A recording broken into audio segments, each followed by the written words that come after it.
Good morning students, you are watching your favorite channel physics classes.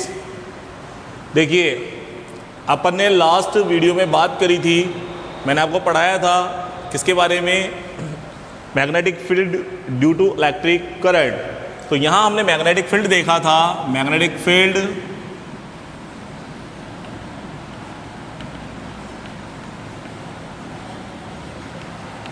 Due to straight and long carrying wire is magnetic field due to straight and long carrying wire is B equal to mu naught I upon 4 pi d sine phi 1 plus sine phi 2। Magnetic field due to straight and the long current carrying wire, long current carrying wire, current carrying wire के कारण जो है वो होता है mu naught I upon 4 pi D sine phi 1 plus sine phi 2। If length of current carrying wire is infinity, so phi 1 is equal to 90 degree, phi 2 is equal to 90 degree, है ना। अगर उसकी लेंथ जो है वो infinity है तो phi 1 और phi 2 की वैल्यू 90 डिग्री हो जाएगी। So in this condition magnetic field is equal to mu naught I upon 4 pi D sine 90 degree plus sine 90 degree. So B equal to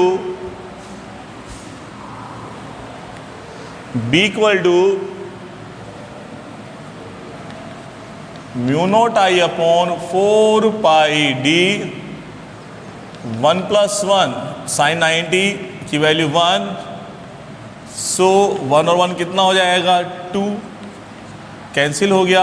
तो b की वैल्यू कितनी हो जाएगी mu naught I upon 2 pi D. उसकी length अगर infinity है, बहुत long wire है ना, तो उस कंडीशन में जो है फॉर्मूला होता है वो होता है b is equal to mu naught I upon 2 pi D. ये बेहद ही इंपॉर्टेंट टॉपिक है बच्चों, 3 मार्क्स में आता है ये।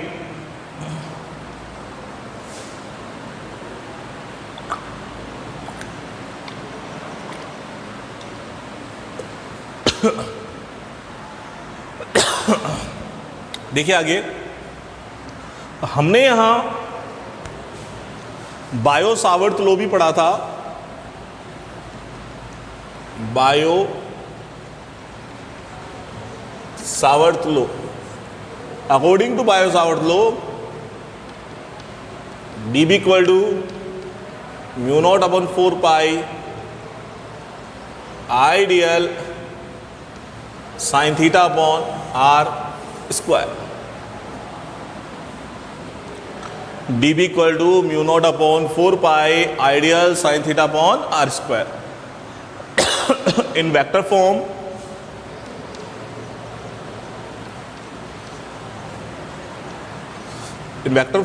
D B vector equal to mu naught upon 4 pi I vector cross DL vector upon R cube. The direction of D V is perpendicular to the I vector and the DL vector. Okay, यहाँ तक हम basically हमने फॉर्मूले पढ़ लिए थे और हम जानते हैं कि magnetic field intensity B is a vector quantity, magnetic field intensity B is a vector quantity and the SI unit of magnetic field intensity in MK system is Tesla and in the CGS system is Gauss, and the relation between Tesla and Gauss is 1 Tesla is equal to 10 raised to power 4 Gauss. It's the main relation between Tesla and the Gauss. 1 Tesla is equal to 10 raised to power 4 Gauss. बेटा आपको पीछे लिखा हुआ दिख रहा है, ये भाई मेरी टी शर्ट नहीं है, मेरे पूजनीय पिताजी की है, मेरे फादर की है। कहीं आप सोचोगे मैं पुलिस की टी शर्ट पहन के घूम रहा हूँ, कपड़े गंदे थे आज पहन के आ गया, कोई दिक्कत तो नहीं प्यारे बच्चों, नहीं है, ओके। तो 1 टेस्ला में कितना गाउस होता है बच्चों? 10⁴ गॉस होता है ना। और टेस्ला किसका यूनिट होता है? मैग्नेटिक फील्ड का, एम के सिस्टम में। गॉस किसका होता है? मैग्नेटिक फील्ड का ही होता है, किसमें? CGS system. तो ये बेटा अपन ने अभी तक पढ़ा है ना, नोट करो इसे।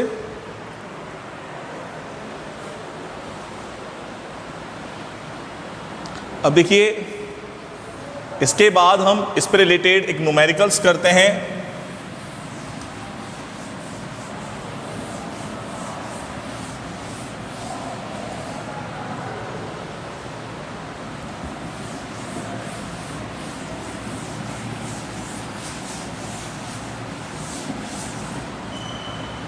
मैं कराता हूं इस पे आपको रिलेटेड।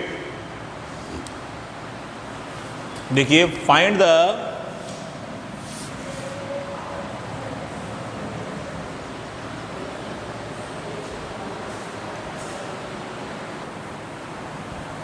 हाँ तो बेटा क्वेश्चन क्या है? देखिए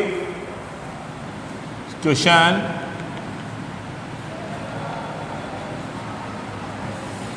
find the magnetic field at the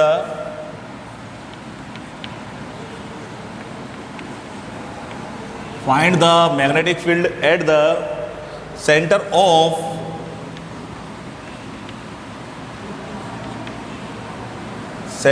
of a square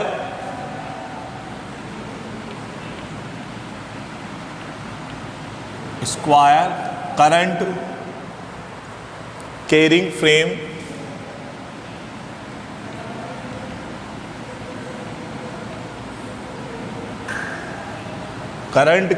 frame ABCD of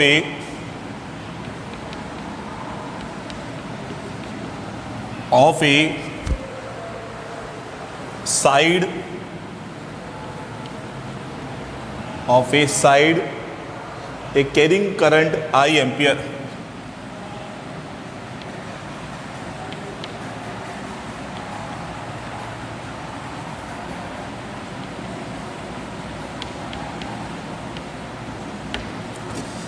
question है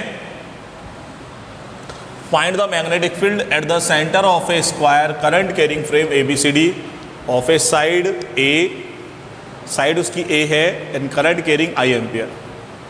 क्वेश्चन आप नोट कीजिए पहले अच्छे से, अच्छा क्वेश्चन है, इंपॉर्टेंट क्वेश्चन है, 2 मार्क्स में आता है। क्वेश्चन जो आएगा आपके सामने 2 मार्क्स में आएगा ये। अब इसको हम सॉल्व करते हैं, सॉल्यूशन इसका। देखो भाई क्या कह रहा है ये कि एक स्क्वायर है आपके पास, ये मैंने एक स्क्वायर बना दिया स्क्वायर, इसकी साइड है A,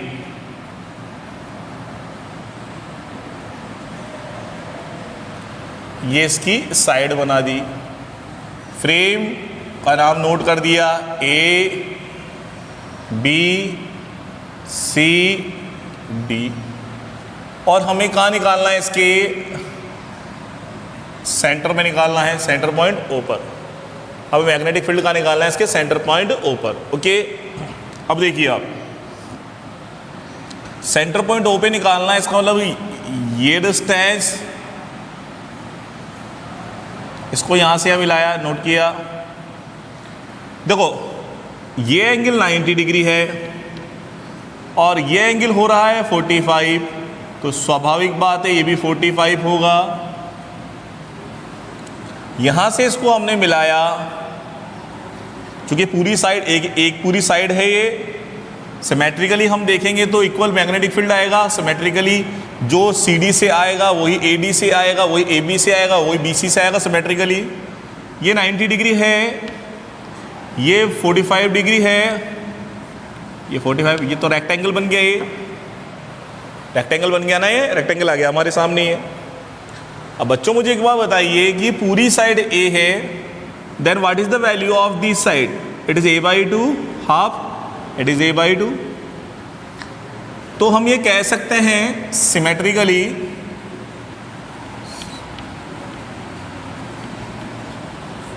symmetrically B1 is equal to B2 is equal to B3 is equal to B4। चूंकि साइड है 4 साइडों के कारण मैग्नेटिक फील्ड आएगा और 4 की 4 साइडों का कारण मैग्नेटिक फील्ड इक्वल आएगा। तो हम जो टोटल मैग्नेटिक फील्ड निकालेंगे, रिजल्टेंट मैग्नेटिक फील्ड निकालेंगे, वो उसका 4 मल्टीपल कर देंगे, है ना। अब देखिए इस लॉजिक को समझिए आप।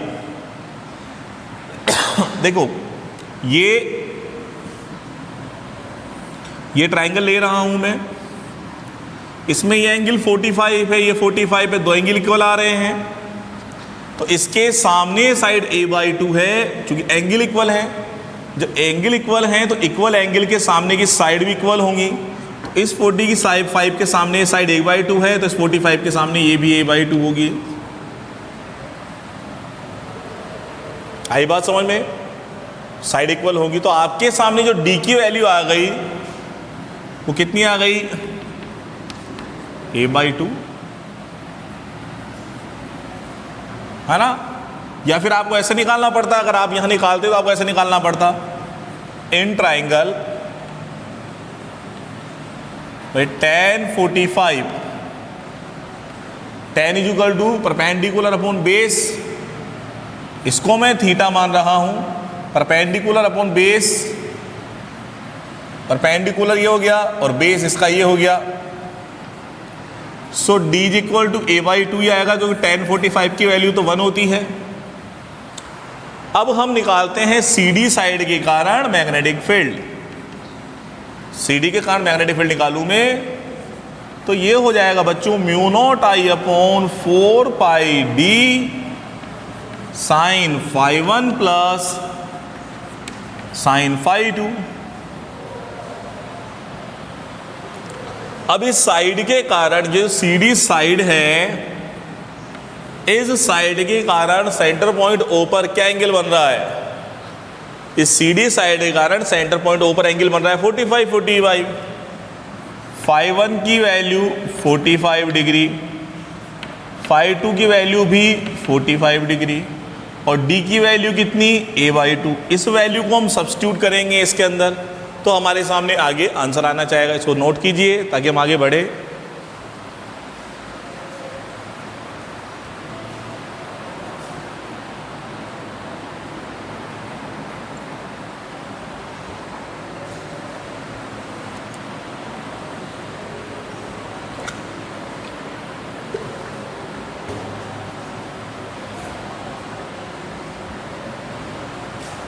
अब देखिए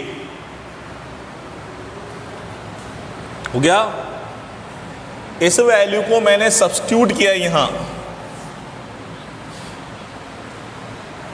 क्या आ जाएगा?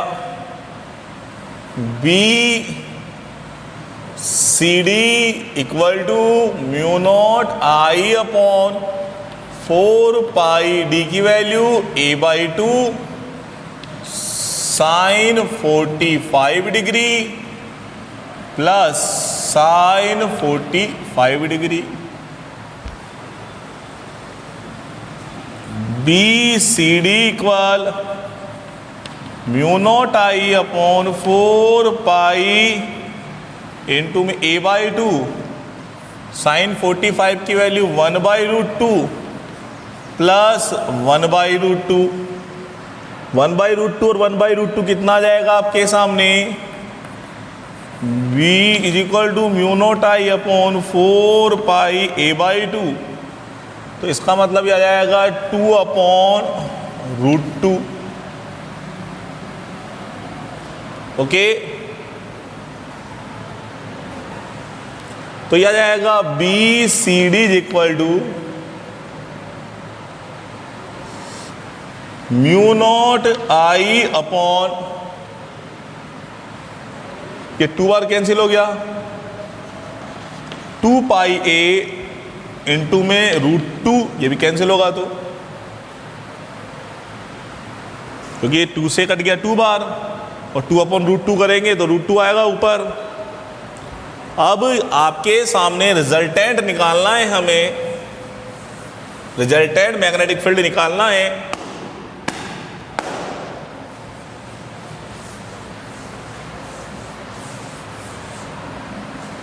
तो रिजल्टेंट की वैल्यू किस तरह से आएगी? 4 इंटू में BCD। ये सवाल मैं हर साल कराता हूँ, आप कभी भी मेरे नोट्सों को देखिए, आपको ये क्वेश्चन जरूर मिलेंगे और पेपरों में भी जरूर मिलेंगे।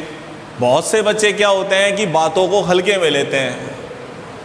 अब बातों को हल्के में लोगे तो भाई वो आपका ही नुकसान है, मेरा तो कोई है नहीं। क्योंकि पिछले साल भी बच्चे पढ़े थे, जिन्होंने बातों को गहनता से लिया, जिन्होंने पढ़ाई गहनता से की, बातों को माना, उनके मार्क्स आए। और जिन्होंने नहीं की, उनके मार्क्स नहीं आए, वो कॉलेज में है। कम आएंगे मार्क्स या ज़्यादा आएंगे, वो डिपेंड आप पर है, आप किसकी बात को कितनी गहनता से ले रहे हो।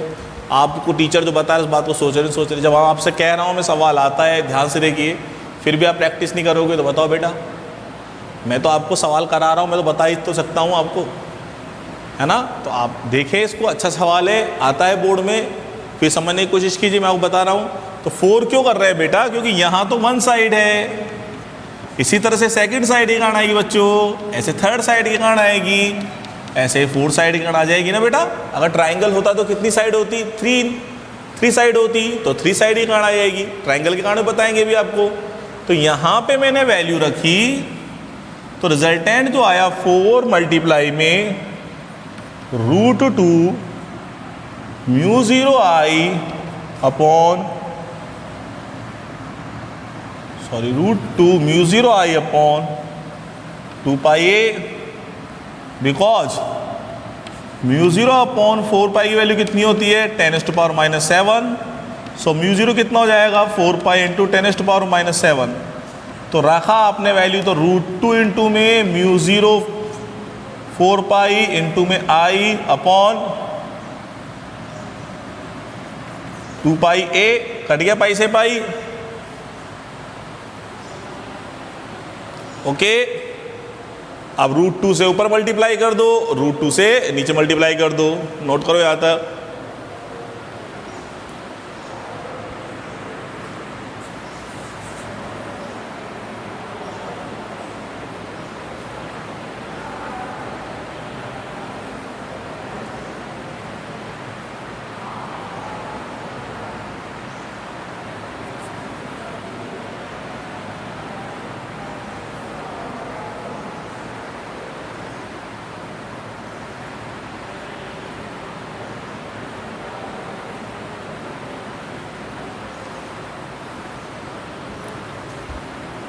तो यहाँ अगर हम चाहते हैं तो हमारा रिजल्ट मैग्नेटिक फील्ड यहाँ भी आ सकता है, और इसको सॉल्व करोगे तो यहाँ पर भी आ जाएगा, क्योंकि √2 से ऊपर नीचे मल्टीप्लाई कर सकते हो आप, और ये हो जाएगा आपके सामने 8π अपॉन कितना हो जाएगा?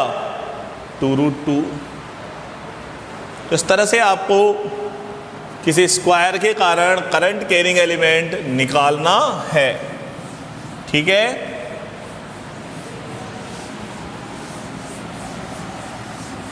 या आप इसमें फॉर्मूले को नोट कर लीजिए, डायरेक्ट आप वैल्यू रख के भी कर सकते हैं। कभी भी आपसे निकलवाया जाए इस स्क्वायर में, तो आपको ये फॉर्मूला अप्लाई करना है, क्योंकि आपको I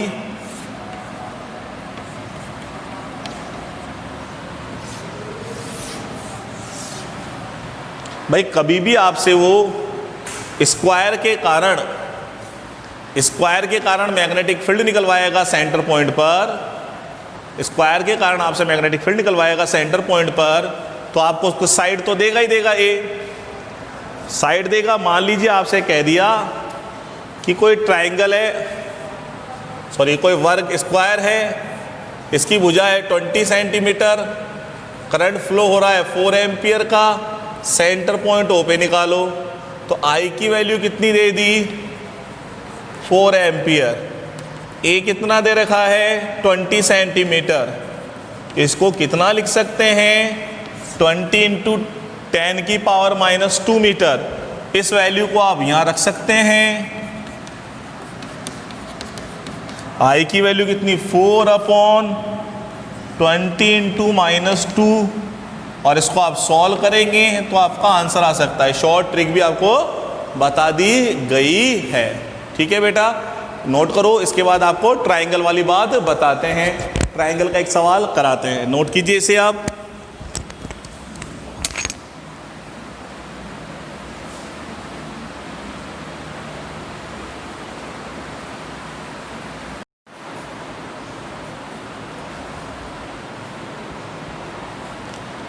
तो बच्चों क्वेश्चन क्या है,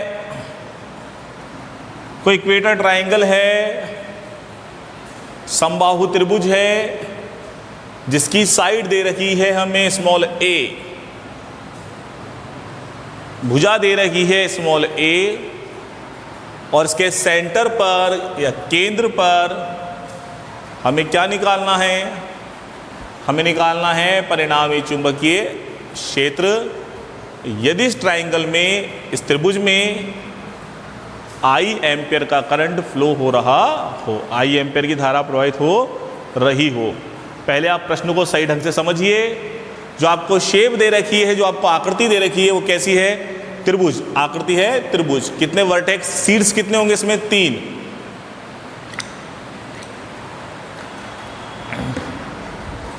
देखिए बच्चों कैसे हल करेंगे इसको।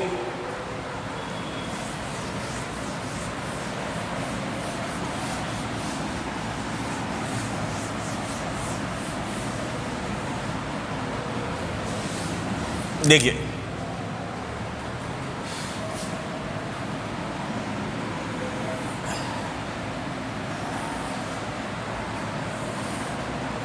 ये एक समबाहु त्रिभुज इक्वेटर है, ये इसकी साइड है A,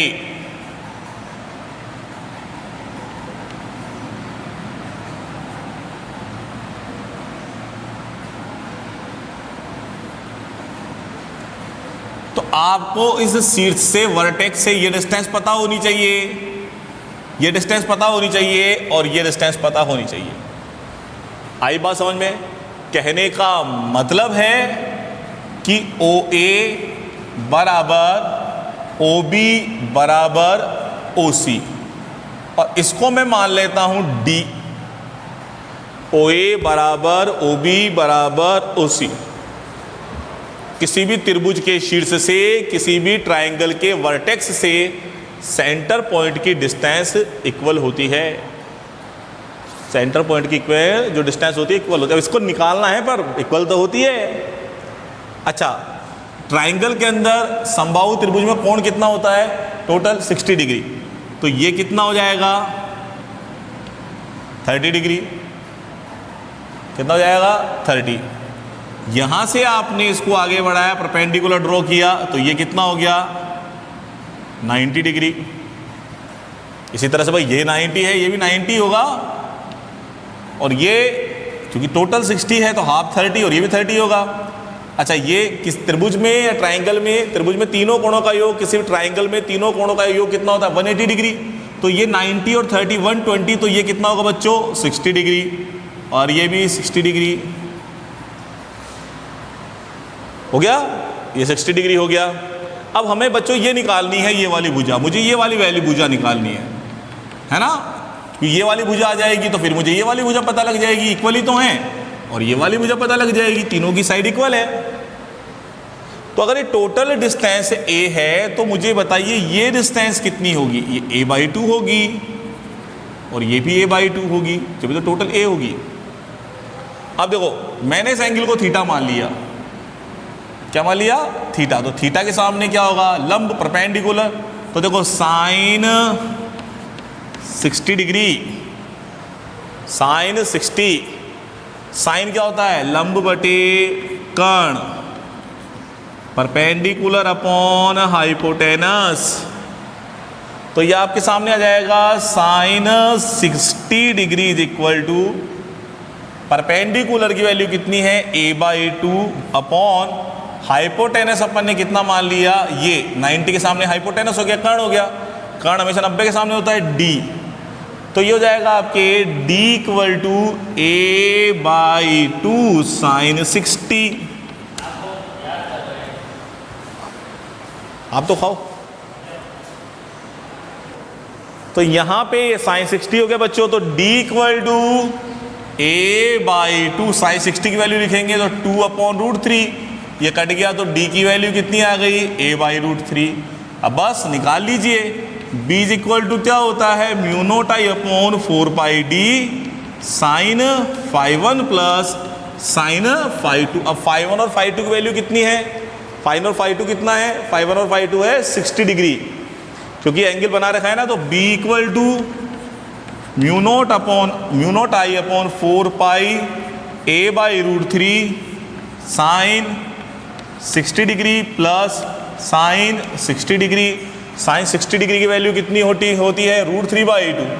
so B equal to mu naught I upon 4 pi A upon √3, और ये हो जाएगा √3/2 प्लस √3/2। ये हो जाएगा आपके सामने B equal to mu naught I upon 4 pi A by √3 into में जोड़ोगे इसको तो जाएगा 2 √3/2। 2 से 2 कैंसिल हो जाएगा, ये ऊपर चला जाएगा। बी इक्वल टू √3 इंटू √3 हो जाएगा 3 mu naught I upon 4 pi ए। ये किसी भी एक साइड के कारण आ गया, एक भुजा के कारण आ गया, इसलिए परिणामी रिजल्टेंट 3 इंटू में बी, तो ये हो जाएगा 3 3 9 म्यू 0 आई अपॉन 4 पाई ए। तो बेटा ये आपका न्यूमेरिकल हुआ, और मैं आशा करता हूँ आप सभी को समझ में आया होगा। इंग्लिश मीडियम और हिंदी मीडियम के बच्चों को जो मैं सवाल बता रहा हूँ वो सवाल राजस्थान बोर्ड में यूं ही आता है, वही आएगा जो बता रहा हूँ। अपने अनुभव के आधार पर हर साल बच्चों को मैं बताता हूँ, जो बात मेरी मानता है उसके मार्क्स आते हैं, वो आप बैनर पे देखते हो लगे हुए।